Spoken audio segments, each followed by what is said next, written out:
Hey, what's up, fantasy people, and welcome to the earliest waiver wire show on the planet. Today, we're going to be going over all of the players that I think that you should pick up and how much you should spend on them.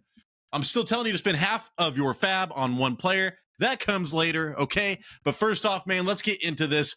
Wide receivers, Trey Tucker. All right, my league gives bonuses for like long touchdowns and stuff like that.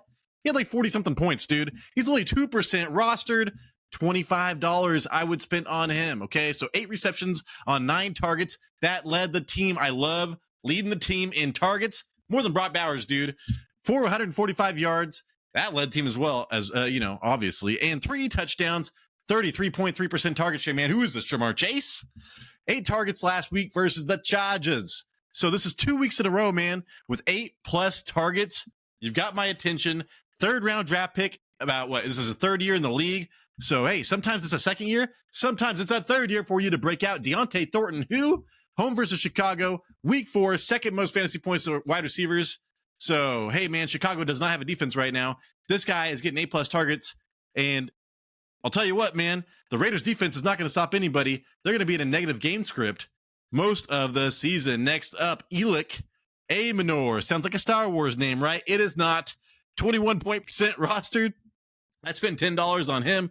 4 receptions on 5 targets for 38 yards and a touchdown. Only a 14.7% target share. He has averaged 6 targets per game, and he's got back-to-back touchdowns, back-to-back weeks with touchdowns. That's what I meant to say.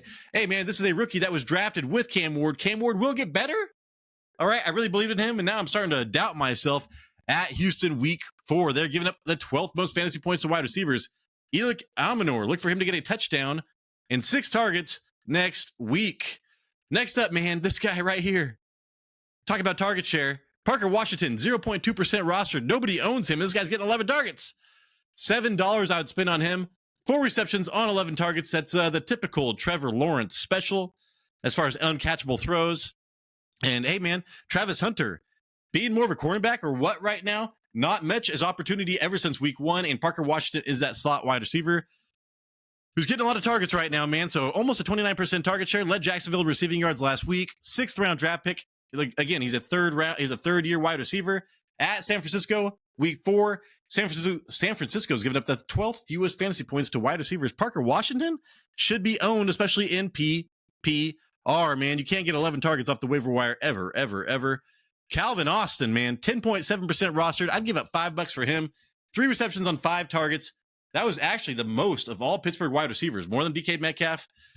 434 yards and a touchdown. He had a 22% target share, even with Jalen Warden getting all those targets. Averaged 5 targets a game with a touchdown and 2 of 3. And Aaron Rodgers is throwing the ball, dude. So, home versus Minnesota, week 4, the 2nd fewest fantasy points to wide receivers right now. Minnesota, usually they were not stopping anything last year. They are stopping the wide receiver this year somehow. But Calvin Austin probably should be picked up. All right, Christian Kirk, man, this is kind of my flyer. 21.9% rostered, $1, 3 receptions, but he had 8 targets coming from CJ Stroud. That defense is actually playing well, but the offensive line is holding back, so there's not a lot of time to throw deep. Nico Collins still had 100 yards and a lot of targets. But, hey, man, give me that slot wide receiver for CJ Stroud.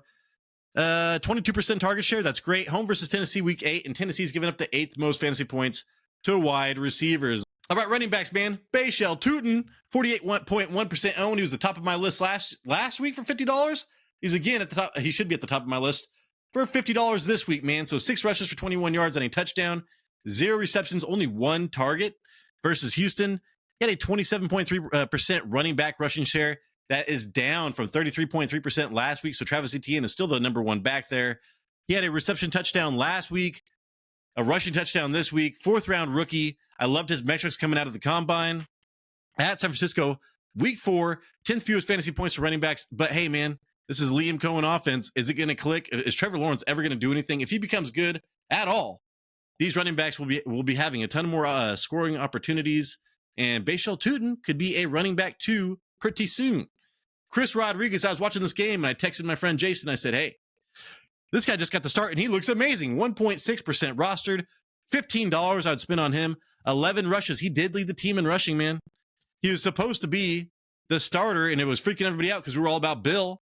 And it was actually Austin Eckler. Well, Austin Eckler's gone, and this guy came in next game and led the team in rushing, dude. So There you go. 48.7% running back rushing share. Started the game as running back one, looked great. Jeremy McNichols too, man. He had that 60-yard run out of nowhere, and then he had a couple more carries and he looked great. Was inactive week 2. So Chris Rodriguez was inactive because of Eckler. Eckler out. We thought that Jeremy McNichols was going to fulfill that Eckler role and that Bill would be just the number 1 back. Well, no, dude. Chris Rodriguez is still here. 6th-round draft pick in 2023, so this is his 3rd season. Atlanta week 3, 6th fewest fantasy points to running backs. Oliver Gordon, 23.3% owned, $15 on spin on him. 9 rushes for 38 yards, 1 touchdown versus Buffalo, 43% running back rushing share. So remember with Mostert and Achane, when this offense is clicking, it is kind of like the Lions, man. And this guy is David Montgomery, 6th-round rookie. Home versus the Jets week 4. They're giving up the 11th most fantasy points to running backs. So he should be owned.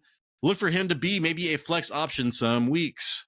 All right, man. Next up, Blake Corum, 11.7% owned. I spent $7 on him. He started off hot. I was going to put him as my number 1 pickup, but then Kyren came through and got all the touches at the end.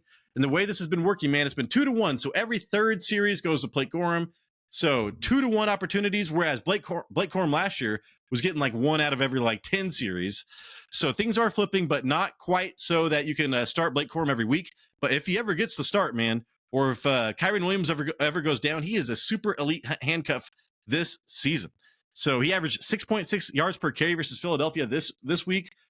And then he had a rushing touchdown and 8 yards per carry versus Tennessee last week, man. So he's being much more involved.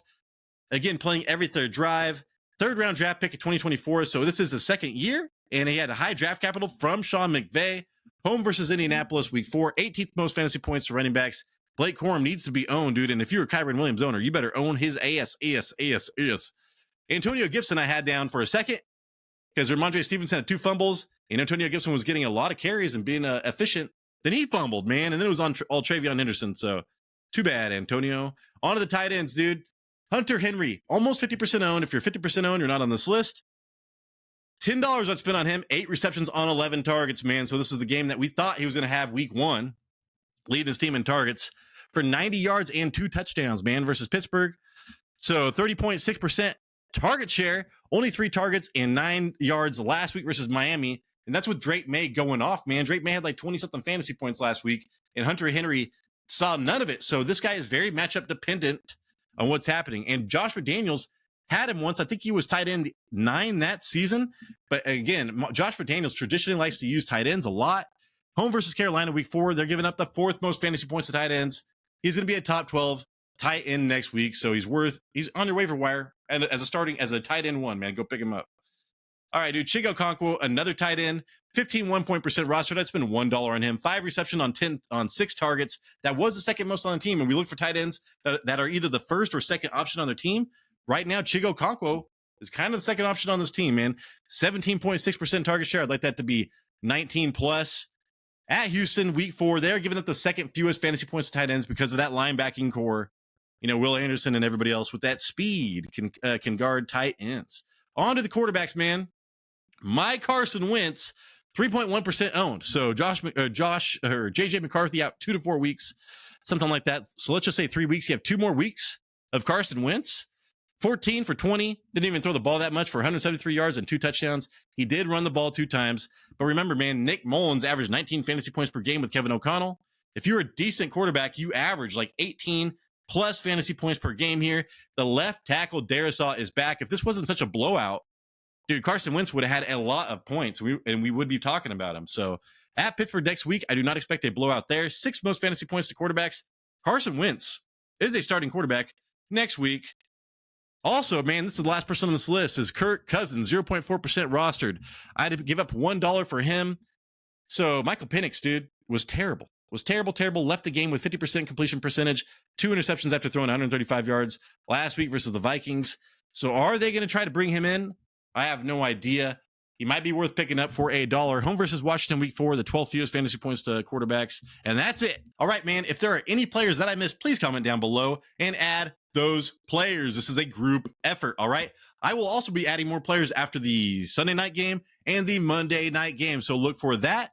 Thank you so much for watching. Hopefully I earned a thumbs up. Hopefully I earned a subscription, man. We need it. That's exactly what this show needs. Please, God, I beg of you. This is Tyler, Big Third Ward, and Jason. He's not here right now, but that's ingrained in my memory. And this is the Fantasy Red Zone. And I appreciate